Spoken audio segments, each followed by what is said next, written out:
അതിശൈത്യം നേരിടുന്ന ഉത്തരേന്ത്യൻ സംസ്ഥാനങ്ങളിൽ ശക്തമായ മഴയ്ക്കും സാധ്യതയുണ്ട് എന്ന് കേന്ദ്ര കാലാവസ്ഥാ വകുപ്പിന്റെ മുന്നറിയിപ്പ്. വിവിധയിടങ്ങളിൽ ഇന്ന് പെയ്ത ശക്തമായ മഴ കാരണം ഉത്തരേന്ത്യയിലെ താപനിലയിൽ കുത്തനെ ഇടിവ് രേഖപ്പെടുത്തിയിരിക്കുകയാണ്. പ്രത്യേകിച്ച് ദില്ലിയിലും പരിസര പ്രദേശങ്ങളിലുമാണ് കാലാവസ്ഥയിൽ ഉണ്ടാകുന്ന വ്യതിയാനം ബാധിക്കുന്നത്. ദില്ലിയിലും സമീപ പ്രദേശങ്ങളിലും ഇന്ന് ഓറഞ്ച് അലർട്ടും വാരാന്ത്യത്തിൽ യെല്ലോ അലർട്ടും പ്രഖ്യാപിച്ചിട്ടുണ്ട്. ദില്ലി സർവകലാശാലയുടെ നോർത്ത് ക്യാമ്പസിലാണ് ഏറ്റവും കൂടുതൽ മഴ രേഖപ്പെടുത്തിയത്. ദില്ലിയിൽ ഉൾപ്പെടെ ആലിപ്പഴം പൊഴിയാനുള്ള സാധ്യതയുണ്ട് എന്ന് കാലാവസ്ഥാ വകുപ്പ് അറിയിച്ചു.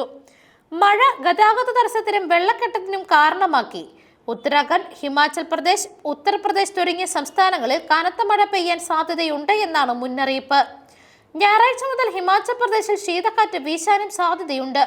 തെക്ക് കിഴക്കൻ ഹിമാചൽ പ്രദേശ്, ഉത്തരാഖണ്ഡ്, പഞ്ചാബ്, ഹരിയാന, ഛത്തീസ്ഗഡ്, ദില്ലി, ഉത്തർപ്രദേശ്, കിഴക്കൻ രാജസ്ഥാൻ, വിദർഭ, മധ്യ മഹാരാഷ്ട്ര, ഗുജറാത്ത് എന്നിവയുൾപ്പെടെയുള്ള പ്രദേശങ്ങളിൽ ആലിപ്പഴം വീഴാനും ഇടിമിന്നൽ ഉണ്ടാകാനും സാധ്യതയുണ്ട് എന്നാണ് കാലാവസ്ഥാ വകുപ്പിന്റെ മുന്നറിയിപ്പ്. ഞായറാഴ്ച മുതൽ ഹിമാചൽ പ്രദേശിന്റെ ചില ഭാഗങ്ങളിൽ കടലാക്രമണത്തിന് സാധ്യതയുണ്ട്. പടിഞ്ഞാറൻ ഹിമാലയൻ മേഖലയിൽ ഇടിമിന്നലിന്റെ അകമ്പടിയോടെ വ്യാപകമായ മഴയ്ക്കും മഞ്ഞുവീഴ്ചയ്ക്കും സാധ്യതയുണ്ട് എന്നാണ് മുന്നറിയിപ്പിൽ പറയുന്നത്. News desk മെഗ്നവിഷൻ.